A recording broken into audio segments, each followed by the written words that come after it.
নমস্কার, আমি Arabinda Kumar Das, faculty of creative education centre, math department, Malda. আমার প্রিয় ভাই ও বোনেরা, আজ আমি তোমাদের সামনে যে চ্যাপ্টারটি নিয়ে উপস্থিত হয়েছি, চ্যাপ্টারটির নাম স্পর্শক ও অভিলম্ব। এই চ্যাপ্টারটি তোমাদের জন্য শুধুমাত্র নয়, উচ্চতর শ্রেণী ভিন্ন ভিন্ন এন্ট্রান্স এক্সামিনেশনের জন্য অত্যন্ত গুরুত্বপূর্ণ এই চ্যাপ্টারটি। তোমাদের এই চ্যাপ্টারটি আমি তোমাদের অন্যান্য চ্যাপ্টারের মতোই কনসেপ্ট, ট্রিক্স এবং ভিন্ন ভিন্ন পদ্ধতিগত তথ্যের সমাবেশ ঘটিয়েই এই চ্যাপ্টারটিকে তোমাদের সামনে উপস্থাপন করছি। তবে আগে তোমাদের বলে রাখি যে এই চ্যাপ্টারটি অনেক বড় হলেও এই চ্যাপ্টারটির কিছু রহস্য রয়েছে, শেখার কিছু টেকনিক রয়েছে এবং কনসেপ্টের ভিন্ন ভিন্ন স্তর রয়েছে। তাই সমস্ত দিককে সামনে রেখেই তোমাদের সামনে উপস্থাপন করছি এই চ্যাপ্টারটি স্পর্শক ও অভিলম্ব। তাই মন দিয়ে লক্ষ্য করো। প্রথমেই এই চ্যাপ্টারটিতে যাওয়ার আগেই তোমাদের যে তথ্যগুলো দেওয়া দরকার তা হচ্ছে টোটাল 4টি। কি? নাম্বার 1, এই স্পর্শক ও বিলম্ব চ্যাপ্টারটি তোমাদের দ্বাদশ শ্রেণীর কোন অংশের অন্তর্গত? তো প্রথমেই বলি, এই স্পর্শক অবিলম্ব এই চ্যাপ্টারটিকে কিন্তু আমরা কোঅর্ডিনেট জিওমেট্রি, স্থানাঙ্ক জ্যামিতির মাধ্যমেও সলভ করতে পারি, কারণ স্পর্শক একটি বক্ররেখার হয়, তাই না? তো আমরা যেহেতু এই চ্যাপ্টারটিকে অন্যান্য স্তরেও করতে পারি, কিন্তু তোমাদের দ্বাদশ শ্রেণীর সিলেবাসে উল্লেখ করা রয়েছে কলন বিদ্যার প্রয়োগের মাধ্যমেই তুমি এই চ্যাপ্টারের প্রবলেমগুলোকে সমাধান করো। তাই আমরা প্রথমেই যে টপিকটির উপর জোর দেব যে এই চ্যাপ্টারের প্রত্যেকটি প্রবলেম বা এই চ্যাপ্টারটি যে পার্টের অন্তর্গত তা হচ্ছে কলন বিদ্যার প্রয়োগ। তাই আমরা লিখে ফেলছি এখানে, এই অংশটি কলন বিদ্যার প্রয়োগ এর একটি অংশ। এবার যখনই বললাম কলন বিদ্যার প্রয়োগ, তখনই কিন্তু তোমাদের মাথায় একটা প্রশ্ন হঠাৎ করে জেগে উঠবে, স্যার কলন বিদ্যার প্রয়োগ, কিন্তু কলন বিদ্যা মানে তো ডেরিভেটিভ এবং ইন্টিগ্রেশন। তাহলে এই চ্যাপ্টারটি কার অ্যাপ্লিকেশান? ডেরিভেটিভের অ্যাপ্লিকেশান নাকি ইন্টিগ্রেশনের অ্যাপ্লিকেশান? তাহলে তোমাদের বলে রাখি, এই চ্যাপ্টারটি কলন বিদ্যার যে দুটি স্তর রয়েছে, ডেরিভেটিভ এবং ইন্টিগ্রেশন, এটি হচ্ছে অবকলন পার্টের অ্যাপ্লিকেশান। অবকলন এই পার্টের অ্যাপ্লিকেশান। এবার অনেকে ভাবতে পারো, স্যার আমি তো ঠিকঠাকভাবে ডেরিভেটিভ পার্টটা শিখিনি, তাহলে কি স্যার এই চ্যাপ্টারটি আমার জন্য এখন অ্যাপ্লাই হবে না? আমি কি এই চ্যাপ্টারের অঙ্কগুলো করতে গিয়ে কি বারবার আটকে পড়ব?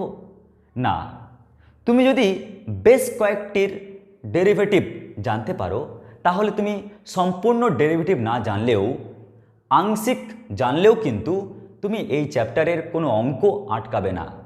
স্যার প্লিজ বলুন না, কি এমন ডেরিভেটিভ রয়েছে যে ডেরিভেটিভগুলো করতে পারলে, জানতে পারলে আমরা এই চ্যাপ্টারটিকে সহজে শিখতে পারবো? তো দেখো, সেই সমস্ত ফাংশান, যে ফাংশানগুলোর ডেরিভেটিভ আমাকে জানতে হবে।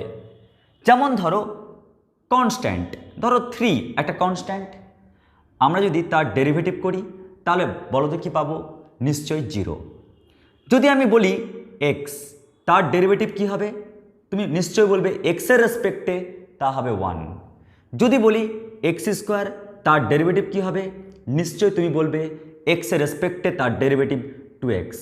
যদি আমি বলি ওয়াই, তার ডেরিভেটিভ কি হবে? নিশ্চয়ই তুমি বলবে স্যার এক্সের রেসপেক্টে তার ডেরিভেটিভ হবে dy dx। যদি আমি বলি ওয়াই স্কোয়ারের ডেরিভেটিভ কত?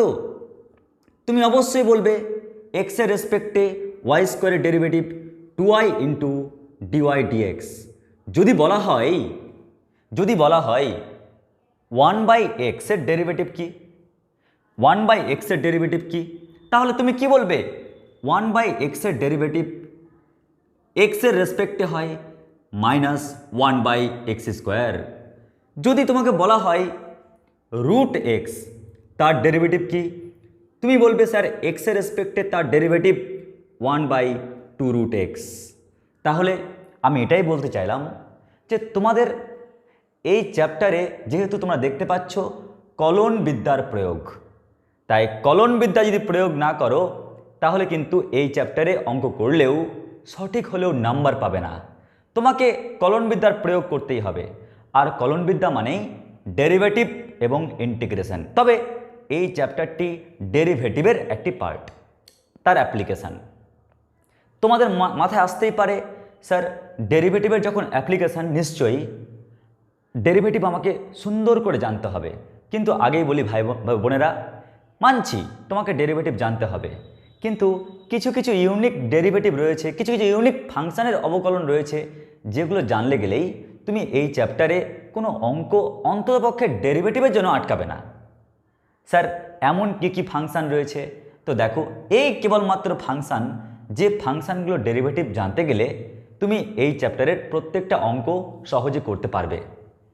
এবার তোমাদের মধ্যে প্রশ্ন, স্যার আপনি পরবর্তী টপিক যাওয়ার আগে আমাদেরকে একটু ভরসা দিন যে এই কয়েকটা ডেরিভেটিভ জানলেই আমরা যে করতে পারবো, তার একটা ভরসা দিন, আমাদেরকে প্রমাণ দিন। তো আমি তোমাদেরকে এটার জন্য এই প্রমাণ দেব না যে বইয়ে যেহেতু এই ফাংশান রয়েছে তাই। আমি তোমাদেরকে লজিক্যাল কিছু প্রমাণ দেব। কীরকম? দেখো, তোমরা নিশ্চয়ই বুঝতে পারছো স্পর্শক ও অভিলম্ব। যখনই বলছি স্পর্শক, নিশ্চয়ই একটি কার্ভের স্পর্শক নেব, কিন্তু যে বক্ররেখাটি দেবে দেখবে ওই বক্ররেখাগুলো ওয়েল নোন কার্ভ হয়, অর্থাৎ তুমি জানো, চেনো, তোমার পরিচয় রয়েছে ওই কার্ভগুলোতে। তো সেই কার্ভগুলো কী কী? ওয়েস্ট বেঙ্গল বোর্ড তোমাকে পড়িয়েছে বৃত্ত, সার্কেল, এই চ্যাপ্টারটি। তোমরা জানো এই সার্কেল, তার ইকুয়েশন কি হয়? ধরে নিলাম X square plus Y square সমান এ স্কোয়ার, অর্থাৎ সেন্টার মূলবিন্দুতে আর রেডিয়াস এ। তাহলে এই যে বৃত্তের সমীকরণটি তুমি পেলে, দেখো তো যখন তুমি ওর ডেরিভেটিভ করতে যাবে, এক্স স্কোয়ারের ডেরিভেটিভ কি? 2x, ওয়াই স্কোয়ারের ডেরিভেটিভ কি? ওয়াই এক্সের রেসপেক্টে 2y dy dx, কনস্ট্যান্টের ডেরিভেটিভ কি? 0। তো লক্ষ্য করো আমাদের কিন্তু আলটিমেটলি এই কয়েকটা ডেরিভেটিভ কাজে লাগলো। এটা কিন্তু ওয়েল নোন কার্ভ। তোমরা বলবে স্যার মানলাম, তাহলে আর কি হতে পারে? দেখো, উপবৃত্ত কিংবা পরাবৃত্ত। যদি এর কার্ভ দেখি তাহলে এর কার্ভ কেমন হয় বলো তো? তোমরা জানো X square by A square plus Y square by B square equal 1, এটি হচ্ছে উপবৃত্তের কার্ভ। যদি পরাবৃত্ত বলি তাহলে মাইনাস, কিন্তু প্লাস মাইনাস যাই হোক, দেখো এক্স স্কোয়ার ওয়াই স্কোয়ার রয়েছে না? আর তোমরা এক্স স্কোয়ার ওয়াই স্কোয়ার তার অলরেডি ডেরিভেটিভ জানো, এই যে এখানে শিখিয়েছি। তোমরা বলতে পারো ঠিক আছে স্যার মানলাম। যদি এখানে অধিবৃত্তের কার্ভ হয়, অধিবৃত্ত, তাহলে তোমাদের বলি অধিবৃত্ত তার ইকুয়েশন দেখতে কেমন?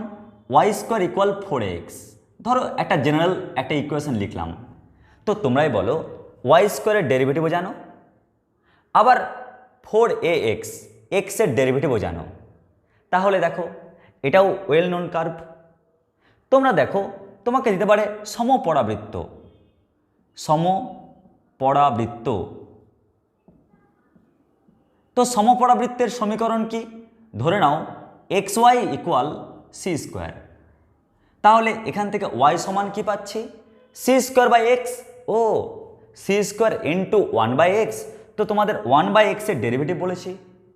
তো এরকম ধরনের কিছু ওয়েল নোন কার্ভ রয়েছে, যে কার্ভের ক্ষেত্রেই স্পর্শক বা অভিলম্ব কথাটি বলবে। আর এই কারণেই বললাম যে তোমাদের যদি এই কয়েকটা ডেরিভেটিভ জানা থাকে তাহলে তোমাদের এই চ্যাপ্টার করতে গিয়ে কোনো প্রবলেম ফিল করবে না।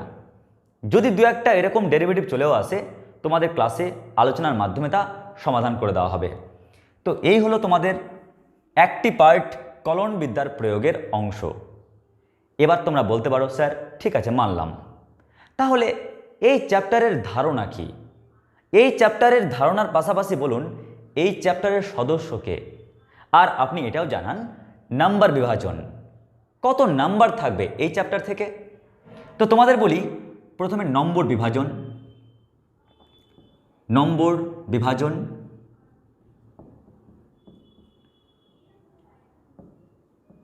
কত নাম্বার থাকবে এই চ্যাপ্টার থেকে। দেখো তোমাদের এই চ্যাপ্টার থেকে ম্যাক্সিমাম মার্ক থাকবে 1+2+5।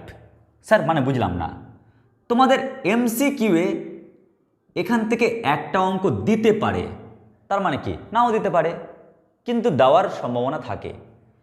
তোমাদের মার্ক 2 এর জন্য একটা অঙ্ক দেয়, মানে দিতেও পারে নাও দিতে পারে। তোমাদের মার্কস 4 এর জন্য কোনো অঙ্ক দেয় না। তোমাদের মার্কস 5 এর জন্য একটা মাত্র অঙ্ক দেয়, কিন্তু মাথায় রাখবে এই অঙ্কটি কিন্তু প্রায় ধরে রাখো কম্পালসারি, মানে প্রায় প্রত্যেক বছর কিংবা ভিন্ন ভিন্ন যে পরীক্ষার যে কোশ্চেন পেপার, টেস্ট পেপার, প্রত্যেকটা পেপারে কিন্তু দেখতে পাওয়া গেছে, প্রত্যেকটি পেপারে দেখতে পাওয়া গেছে। প্রথম পেপার, দ্বিতীয় পেপার, তৃতীয় পেপার, এনতম পেপার, গাণিতিক তত্ত্ব অনুযায়ী n+1তম পেপারেও কিন্তু দেখতে পাওয়া যাচ্ছে। তার মানে এই যে 5 নম্বরের অঙ্ক, এটা কিন্তু সমস্ত কোশ্চেন পেপারে দেখতে পাওয়া যাচ্ছে। আর এই কারণেই বললাম যে এটা কম্পালসারি। তবে মার্ক 2 এর জন্য বা মার্ক 1 এর জন্য দিতেও পারে নাও পারে, তো তুমি কনফার্ম ধরে রাখো 5 নাম্বার কিন্তু পাবেই এই চ্যাপ্টার থেকে। স্যার কোথায় থাকবে এই চ্যাপ্টারের অঙ্ক? দেখো তোমাদের 5 মার্কের যে 3-এর 1 নাম্বার, 3-এর 1 বা 3-এর এ, সেখানে কিন্তু লিনিয়ার প্রোগ্রামিং প্রবলেম এই চ্যাপ্টারের অঙ্ক থাকে, কিন্তু বি পার্টে থাকে অ্যাপ্লাইড ক্যালকুলাস থেকে।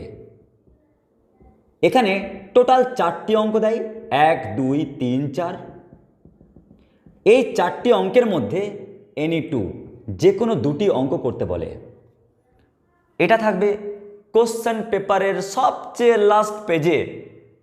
কোশ্চেন পেপার পাবে সবচেয়ে লাস্ট পেজে, বেঙ্গলি ভার্সনের পেপারের লাস্ট পেজে দেখতে পাবে এই 3-এর এ বি সি। সি এ থাকে ভেক্টর অ্যান্ড 3D।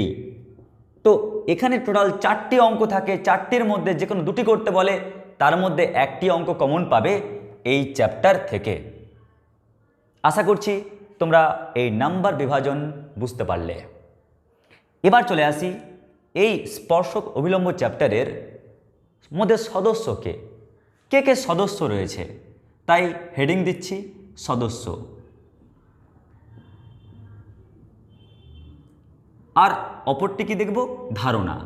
এই চ্যাপ্টারের ধারণাই। তো চলো না প্রথমে ধারণাটাই দেখে নিই। তো প্রথমেই বলি তোমাদের যে এটি হচ্ছে একটি বক্ররেখা, একটি কার্ভ।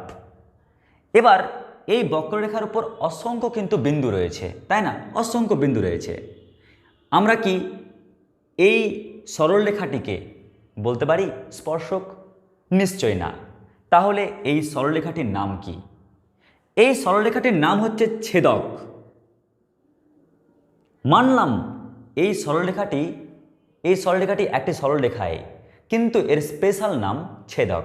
উদাহরণ হিসাবে বলি, যেমন ধরো আমি একটা মানুষ, তাই না? তুমিও একজন মানুষ। এবার ধরো আমি যে একজন মানুষ, কিন্তু আমার পরিচয় ভিন্ন ভিন্ন জায়গায় ভিন্ন ভিন্ন। যখন আমি তোমাদের ক্লাস নিচ্ছি তখন হয়ে গেলাম আমি শিক্ষক। যখন কেউ আমার ক্লাস নিচ্ছে, আমার পরিচয় তখন আমি স্টুডেন্ট। আমি যখন বাড়িতে গেলাম তখন আমি কারোর ছেলে, আমি কারোর দাদা, আবার কারোর ভাই। তার মানে ভাবো আমার পরিচয় একটা নির্দিষ্ট জায়গায় ফিক্স নয়, আমার পরিচয় কিন্তু ভেরিয়েবল। আমি কখনো তোমার দাদা, আবার কখনো কারোর ভাই, আবার কখনো কারো স্টুডেন্ট, আবার কখনো কারোর টিচার। তাহলে আমার আসল পরিচয়টা কি? তাহলে পরিচয় কিন্তু ফিক্সড নয়। ঠিক যেমন তবে একটা পরিচয় ফিক্সড, আমি একজন মানুষ। ঠিক তেমনই এই যে দেখতে পাচ্ছ রেখাটি, তা একটি সরল রেখা, এটাই তার আসল পরিচয়। কিন্তু এই আসল পরিচয় কখনো দাদা, কখনো ভাই, কখনো কারো টিচার, কখনো কারো স্টুডেন্টসে পরিণত হচ্ছে। কখন? দেখো, যখন এই সরলরেখা মানো ও কিন্তু সরলরেখা, যখন কার্ভটিকে ছেদ করেছে তখন সরলরেখাটির নাম হলো কি? ছেদক। যখন আমি সরলরেখাটিকে টানতে টানতে টানতে টানতে এখানে নিয়ে আসলাম, তখন দেখো বেচারা জাস্ট কোনো ক্রমে টাচ করে আছে, এখানে দুটো পয়েন্ট পরিণত হলো একটি পয়েন্টে, তখনই আমরা বলি এই সরলরেখাটির নাম স্পর্শক। এই সরলরেখাটির নাম স্পর্শক। তাহলে স্পর্শক বলো বা ছেদক বলো, দুটোই কিন্তু সরলরেখা ছাড়া অন্য কিছু নয়, শুধু পার্থক্য পদমর্যাদা। আবার লক্ষ্য করো, যখন আমি একে টানতে টানতে এখানে নিয়ে আসলাম, তখন কিন্তু লক্ষ্য করো এর আর কোনো পরিচয় নেই এই কার্ভের সাথে। কার্ভের সাথে সমস্ত সম্পর্ক ছিন্ন হয়ে গেল, তখন এ একজন সিম্পল সরলরেখা। তখন সিম্পল জাস্ট সরলরেখা, অন্য কিছু না। তা বলে কি ও সরলরেখা না? স্পর্শক একটি সরলরেখা, ছেদক একটি সরলরেখা, কিন্তু এদের সঙ্গে কার্ভের একটা সম্পর্ক ছিল। যেমন ধরো আমার সঙ্গে কারোর সম্পর্ক রয়েছে দাদার, কারোর সম্পর্ক রয়েছে ভাইয়ের, কোনো সম্পর্ক রয়েছে টিচার স্টুডেন্টসদের। ঠিক তেমন যতক্ষণ পর্যন্ত সম্পর্কে রয়েছে ততক্ষণ পর্যন্ত স্পর্শক ছেদক নামে অভিভূত। যখন সম্পর্ক ছিন্ন হয়ে গেল তখন হয়ে গেল সরলরেখা, যেমন এরাও সরলরেখা। তার মানে স্পর্শক জিনিসটি কি তা দেখতে পেলাম।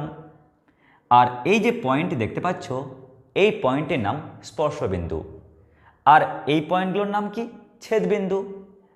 এবার আমরা দেখব যে স্পর্শক জিনিসটি কি তা তো বুঝলাম, অভিলম্ব ব্যাপারটি কি। এবার দেখো, আমি এই স্পর্শকের সঙ্গে 90 ডিগ্রি কোণ করে একটি লম্ব টানলাম, তাহলে যে সরলরেখাটি পেলাম, এই সরলরেখাটি কি অভিলম্ব কি? এই সরলরেখাটি কি অভিলম্ব? অ্যান্সার না, এই সরলরেখা কিন্তু অভিলম্ব নয়। অভিলম্ব হওয়ার একটি শর্ত আছে, স্পর্শকের উপর যে কোনো জায়গায় লম্ব আঁকলেই তা যে অভিলম্ব হয়ে গেল তা নয়। তাহলে কার্ভের সঙ্গে তার কি সম্পর্ক থাকলো? ওই কারণে অভিলম্ব কি?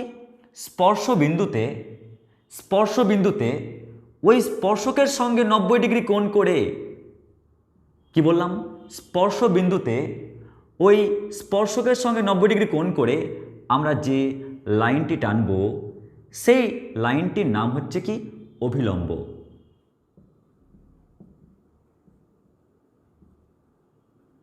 তার মানে লক্ষ্য করো, এটা কিন্তু অভিলম্ব নয়।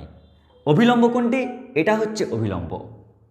তাহলে আমরা শিখলাম কি? স্পর্শক এবং অভিলম্বের ধারণা কি। এবার চলে আসি সদস্য, অর্থাৎ এই স্পর্শক অভিলম্ব চ্যাপ্টারটিতে আমরা যখন অঙ্কগুলো দেখব, স্যার এরকম কি নতুন কোনো কিওয়ার্ড চলে আসবে না তো, যেটা আমরা শুনিনি? তাই আপনি পূর্বেই জানিয়ে দিন যে এই চ্যাপ্টারের সদস্যগুলো এই এই এই। অর্থাৎ যখনই তুমি স্পর্শক আর অভিলম্ব নিয়ে ভাববে, তখন দেখো প্রথম সদস্যকে তুমি যদি বক্ররেখা না পাও, তাহলে তার উপর পয়েন্ট আর কিভাবে পাবে? তার মানে এই চ্যাপ্টারের প্রধান যে সদস্য একদম বাবা, সেটা হচ্ছে কি? বক্ররেখা। বক্ররেখা। তার মানে তোমাকে প্রশ্নে কিন্তু বক্ররেখার সমীকরণ সমস্ত অঙ্কে দিয়ে দিবে, এমন কোনো অঙ্ক নেই যে তোমাকে বক্ররেখা দেওয়া থাকবে না। তার মানে এই চ্যাপ্টারের প্রত্যেকটি প্রবলেমেই বক্ররেখার সমীকরণ দেবে তো দেবেই, কারণ বক্ররেখার সমীকরণ না দেওয়া থাকলে তুমি স্পর্শক অভিলম্ব কল্পনাই করতে পারবে না। তাহলে ফার্স্ট কন্ডিশন কি? প্রথম সদস্যকে বক্ররেখা। আমি পাশে সুবিধার জন্য লিখে রাখলাম বক্ররেখার ইকুয়েশন। বক্ররেখার ইকুয়েশন। সেকেন্ড সদস্যকে, দ্বিতীয় সদস্য হলো দেখো স্পর্শবিন্দু, স্পর্শকের ক্ষেত্রে এটি স্পর্শবিন্দু, তাই না? আবার অভিলম্বের ক্ষেত্রে দেখো এটা ছেদবিন্দু। স্পর্শকের ক্ষেত্রে এই পয়েন্টটিকে বলা হয় স্পর্শবিন্দু, কিন্তু অভিলম্বের রেসপেক্টে এই পয়েন্টটিকে কি বলা হয়? ছেদবিন্দু, কারণ অভিলম্ব ছেদ করে চলে গেছে ওই পয়েন্ট দিয়ে। অভিলম্ব একটি সরল রেখা। তাহলে লক্ষ্য করো, আমরা একে কি নামে ডাকবো? স্পর্শক নামেই কিন্তু ডাকবো, স্পর্শবিন্দু নামেই ডাকবো। কেন? কারণ স্পর্শক না হলে তো অভিলম্বের জন্মই হতো না, তাই প্রেফারেন্সটা কে আগে পাবে? স্পর্শক। আমরা যে পয়েন্ট নিয়ে কাজ করব সেই পয়েন্টের নাম স্পর্শবিন্দু। নাম্বার 3, এখানে আর একটি সদস্য রয়েছে, সেই সদস্যটি হলো স্পর্শক এবং অভিলম্ব। কি বললাম? স্পর্শক ও অভিলম্ব। তাহলে লক্ষ্য করো, আমাদের এই যে চ্যাপ্টার স্পর্শক ও অভিলম্ব, এই চ্যাপ্টারে এই তিনটি অতিথি, এই তিনটি সদস্য ছাড়া আর চতুর্থ কোনো সদস্য আর নেই। তাহলে এই চ্যাপ্টারটি শেখার সময় তোমাদের মাথার উপর কোনো প্রেসার পড়বে না যে আরও নতুন কোনো সদস্য আমরা শিখছি। তাহলে আমি যদি সারসংক্ষেপে এই তথ্যটিকে একবার তোমাদের সামনে তুলে ধরি, তাহলে কি দেখতে পাচ্ছি একটু মন দিয়ে দেখো। চ্যাপ্টারের নাম স্পর্শক ও অভিলম্ব। এই চ্যাপ্টার থেকে প্রাথমিক স্তরে আমরা 4টি তথ্য জানব। নাম্বার 1 তথ্য কি? এই চ্যাপ্টার কোন পার্টের অন্তর্গত। এই চ্যাপ্টার কিন্তু স্থানাঙ্ক জ্যামিতির টেকনিকও করা যায়, কিন্তু না উল্লেখ করা থাকবে কলনবিদ্যার প্রয়োগের মাধ্যমে। কলনবিদ্যা মানে অবকলন কিংবা সমাকলন, কিন্তু এই পার্টটি অবকলনের অন্তর্গত। তোমাদের মনে প্রশ্ন জাগতে পারে, স্যার আমি তো অবকলনে একটু দুর্বল, আপনার প্রিভিয়াস ভিডিওগুলো দেখা হয়নি, স্যার তাহলে কি আমি পারবো না? তার জন্য বলি, তোমার এই চ্যাপ্টারটি করানোর উদ্দেশ্যে বলি, শুধুমাত্র এই কয়েকটি অবকলন, কয়েকটি অপেক্ষকের অবকলন তুমি যদি জেনে নিতে পারো, তাহলে এই চ্যাপ্টারে কোনো অঙ্কের সমস্যা হওয়ার কথা নয় বা হবে না। আমি কোন সোর্সের উপর আলোচনা করছি, এটা কার উপর ভিত্তি করে বলছি? কারণ তোমাকে যে বক্ররেখা দেওয়া থাকবে তা কিছু ওয়েল নোন কার্ভ, তুমি কার্ভগুলো জানো, চেনো, শিখেছো কোথায়? একাদশ শ্রেণীতে। তার উপর বেসিক গুরুত্ব আরোপ করা হয়। আর সেই কার্ভগুলো কি? যেমন বৃত্ত, উপবৃত্ত কিংবা পরাবৃত্ত, অধিবৃত্ত বা সমপরাবৃত্ত, এরকম দু একটা এক্সট্রা হয়তো কার্ভ পাবে, যেমন অ্যাস্ট্রয়েডের কার্ভ। তো যখন অঙ্ক আসবে তখন নিশ্চয় আলোচনা করব। এবারে চলে আসি এই চ্যাপ্টারের নম্বর বিভাজন। এই চ্যাপ্টারে এমসিকিউ থেকে একটি, মার্ক 2 এর জন্য একটি, 4 মার্কে কোনো প্রশ্ন এখান থেকে হয় না, আর 5 মার্কসের জন্য একটি প্রশ্ন কম্পালসারি হয়। তোমাদের কম্পালসারি এই কারণে বললাম, কারণ প্রায় প্রতিটি পেপারে এই প্রবলেমগুলো দেখা গেছে। তাই শুধু তাই নয়, যখন আমি এবিটিএ ডব্লিউবিটিএ টেস্ট পেপার সাজাতে গিয়েছিলাম টপিক বাই টপিক, তখন আমি প্রত্যেকটি পেপারে কিন্তু এই 5 মার্কের প্রশ্ন দেখতে পেয়েছি। আর সেই রেসপেক্টেই বললাম যে এই টপিকটার জন্য এই 5 মার্কের কোশ্চেনে কিন্তু খুব ইম্পর্টেন্ট একটা পজিশন তৈরি করেছে। তবে কোথায় থাকবে সেই পজিশনটা বলে দিলাম। তোমাদের 3 নম্বর পার্টের যেখানে 5 মার্কের এক প্রশ্ন হয়, সেখানে অ্যাপ্লাইড ক্যালকুলাসের পার্টের টোটাল যে কোনো 2টি অঙ্ক করতে বলে, থাকে 4টি অঙ্ক। সেই 2টি অঙ্কের মধ্যে একটি অঙ্ক থাকে স্পর্শক অভিলম্ব।